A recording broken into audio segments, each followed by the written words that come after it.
अस्सलामुअलैकुम। पाक defence news channel की तरफ से मैं आप सबको दोबारा खुश आमदीद कहता हूं। दोस्तों, आज की डिफेंस अपडेट सबसे पहले पाकिस्तान आर्मी की तरफ से है।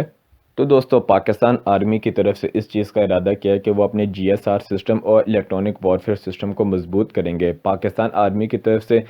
NRTC का एक दफ्तर हरीपुर में भी खोला गया था, जहां पे NRTC की तरफ से पाकिस्तान आर्मी के लिए न्यू ग्राउंड सर्विलेंस रडार और इलेक्ट्रॉनिक वॉरफेयर सिस्टम बनाए जाएंगे। पाकिस्तान ये सिस्टम इसलिए बना रहा है ताकि पाकिस्तान अपने जो बॉर्डर एरियाज़ हैं उनको कंट्रोल कर सके और स्मगलिंग जैसे जितने भी गैर ज़रूरी इक़दाम हैं उनको रोक सके, क्योंकि पाकिस्तान अपने इन रडारों की वजह से हर तरह की जितनी भी जो टेररिस्ट एक्टिविटीज़ हैं बॉर्डर पे उनको देख सकता है। साथ ही साथ पाकिस्तान आर्मी अपने इन रडारों और इलेक्ट्रॉनिक वॉरफेयर सिस्टम की वजह से दुश्मन की जितनी भी कम्युनिकेशन है उनको भी डिटेक्ट कर सकती है। पाकिस्तान आर्मी को इन ग्राउंड सर्विलेंस रडार की इसलिए ज़रूरत पड़ी थी क्योंकि पाकिस्तान आर्मी को जब अफ़गान बॉर्डर के ऊपर दहशत गर्दों की निशानदेही करनी होती थी तो पाकिस्तान आर्मी को बहुत मुश्किल होती थी। इन चीज़ों को ध्यान में रखते हुए पाकिस्तान आर्मी की तरफ से ये स्टेप उठाया गया था। ये जो GSR सिस्टम और इलेक्ट्रॉनिक वॉरफेयर सिस्टम होंगे ये ट्रक माउंटेड होंगे, और जब पाकिस्तान आर्मी चीफ की तरफ से NRTC का दौरा किया गया था तब पाकिस्तान आर्मी चीफ को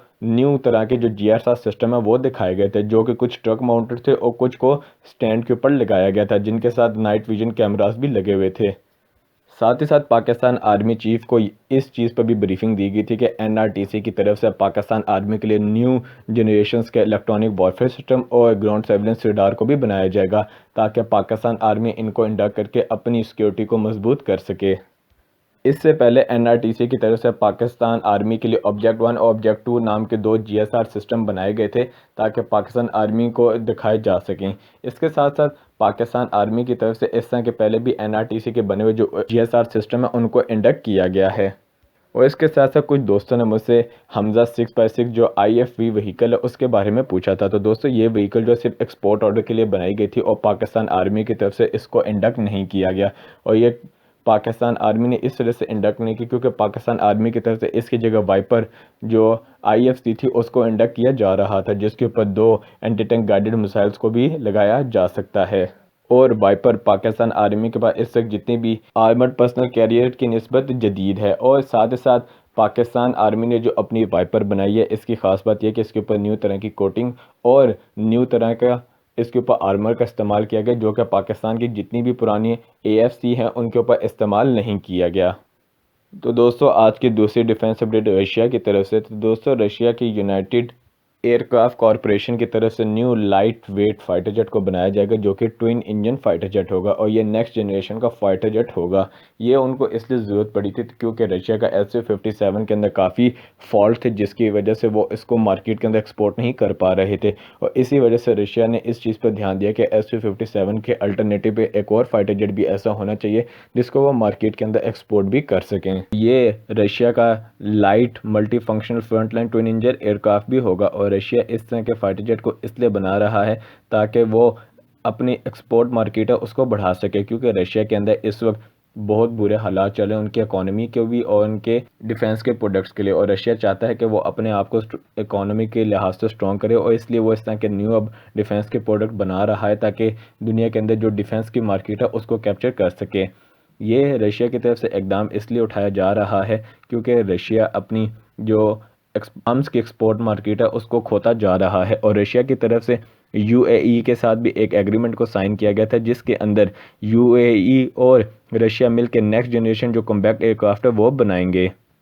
जो यूनाइटेड एयरक्राफ्ट कॉरपोरेशन है उन्होंने इस तरह के काफ़ी ज़्यादा फाइटर जेट पहले भी बनाए हैं एयरक्राफ्ट, जिनमें उनका MiG-29 और MiG-35 जैसे एयरक्राफ्ट हैं, जो कि बहुत ही ज़्यादा मॉडर्न एयरक्राफ्ट अपने दौर के माने जाते थे। और अभी इनकी तरफ से इस चीज़ पर भी ध्यान दिया जा रहा है कि ओवरसीज़ मार्केट को कैप्चर करने के लिए न्यू फाइटर जेट की ज़रूरत है, और इस वक्त दुनिया में 5th जनरेशन फाइटर जेट का दौर आ चुका है। इस वक्त चाइना की तरफ से अपना FC-31 बनाया जा रहा है, साथ ही साउथ कोरिया की तरफ से अपना KF-X बनाया जा रहा है, उसका प्रोटोटाइप अंडर कंस्ट्रक्शन है। साथ ही साथ तुर्की की तरफ से अपना TF-X, इंडिया की तरफ से MCOP, पाकिस्तान की तरफ से अपना जो प्रोजेक्ट अज़म है उसको स्टार्ट किया गया, जो कि अपनी अर्ली डिज़ाइन के अंदर हैं और इनके अभी डेवलपमेंट फेज स्टार्ट होना है। रशिया की तरफ से इसके इनिशियल डिज़ाइन के लिए तकरीबन 4 मिलियन जो रूबल्स हैं वो इनिशिएट किए गए हैं, और इस डेवलपमेंट फेज़ के लिए उन्होंने जो अब तक की जो अमाउंट इस प्रोजेक्ट के लिए इशू की है वो तकरीबन तक 4 मिलियन रूबल्स ही है। और रशिया की तरफ से इस एयरक्राफ्ट के लिए कितना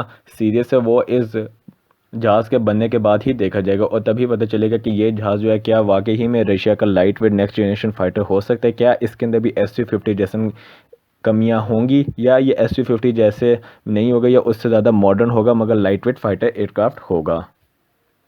तो दोस्तों आज की तीसरी डिफेंस अपडेट चाइना की तरफ से है। तो दोस्तों चाइना की तरफ से ये न्यूज़ आई थी पहले कि चाइना के पास तकरीबन सिर्फ 4 ही बैलिस्टिक मिसाइल सबमरीन है, मगर अब इस चीज़ को रद्द करते हुए एक न्यू रिपोर्ट आई है जिसमें कहा गया है, अमेरिका की तरफ से एक और रिपोर्ट आई है जिसके अंदर कहा गया कि चाइना के पास ये 6 सबमरीन है और ये टाइप 94 सबमरीन है, चाइना की न्यूक्लियर पावर्ड सबमरीन है। इस वक्त चाइना के पास तकरीबन तक 6 की तादाद में न्यूक्लियर पावर्ड सबमरीन है, जिनमें 4 94 टाइप सबमरीनें हैं और 2 जो है टाइप 94A उनका अपग्रेडेड सबमरीन है। चाइना की तरफ से ये प्लान किया गया था कि वो तकरीबन तक 6 टाइप 94 सबमरीन बनाएंगे, मगर 4 के बाद चाइना की तरफ से जो अगली 2 सबमरीन थी उनको अपग्रेड किया गया है और उनको एक न्यू टेक्नोलॉजी डेमॉन्स्ट्रेटर के तौर पे बनाया जा रहा है। अब चाइना की तरफ से ये न्यूज़ आ रही है कि चाइना तकरीबन तक 6 के बजाय ये 8 सबमरीनें बनाएगा, जिनके अंदर 4 टाइप 94 सबमरीन होंगी और 4 टाइप 94A सबमरीन होंगी, जो कि टाइप 94 का एक अपग्रेडेड वेरिएंट होगा। चाइना की जो टाइप 94 सबमरीन है इनके अंदर 12 JL-2 जो इंटरकॉन्टिनेंटल बैलिस्टिक मिसाइल हैं वो नस्ब हुए हुए हैं और जिनकी रेंज तकरीबन तक 1200 किलोमीटर के करीब है। जो टाइप 94A सबमरीन बनाई जा रही हैं इनके अंदर 16 वर्टिकल लॉन्चर होंगे और ये अपने साथ JL-3 जो इंटरकॉन्टिनेंटल बैलिस्टिक मिसाइल होंगी वो लेके जाते होंगे, जो JL-2 का एक अपग्रेडेड मिसाइल होगा। चाइना की तरफ से टाइप 94A के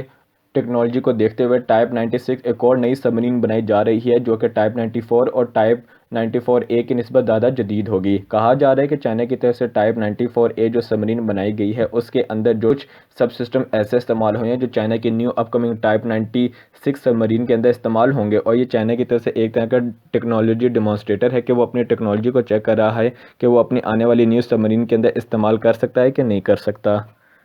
चाइना की तरफ से जो न्यू टाइप 96 सबमरीन बनाई जा रही हैं उनके अंदर भी 16 वर्टिकल लॉन्च सिस्टम लगे होंगे और वो भी अपने साथ जो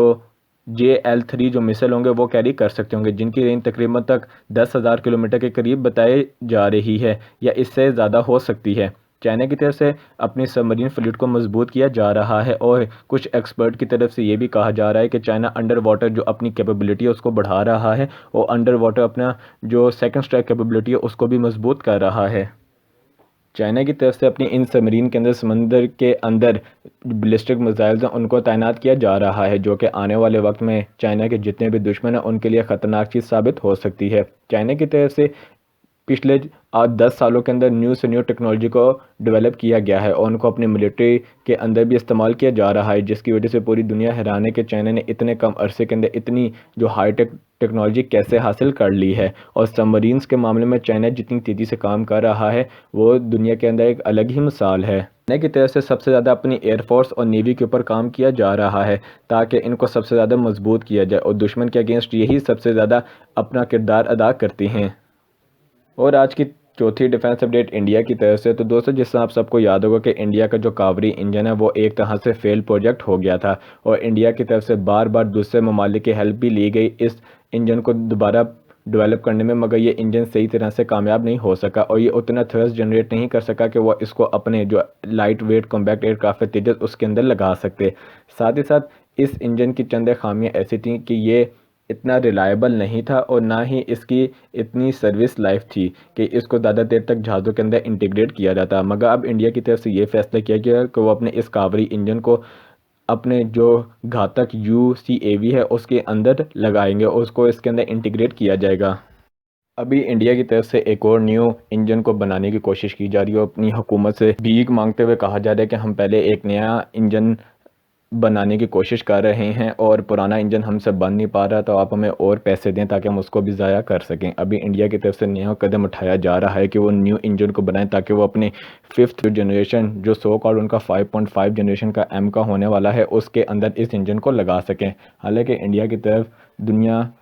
देखती है कि वो एक बहुत बड़ी मार्केट है जहाँ से पैसा लूटा जा सके, और इंडिया बाकी कोई कसर नहीं छोड़ता उस पैसे को ज़ाया करने के लिए अपने डिफेंस के प्रोडक्ट में। तो दोस्तों, अब तक लेने का आपको हमारी वीडियो पसंद आई तो लाइक करें, शेयर करें, सब्सक्राइब करें और कमेंट्स करके अपनी राय का इजहार ज़रूर दें। बेल आइकन न दबाना भूलें। मिलते हैं अपनी अगली वीडियो में, अब तक के लिए इतना ही। खुदा हाफिज़।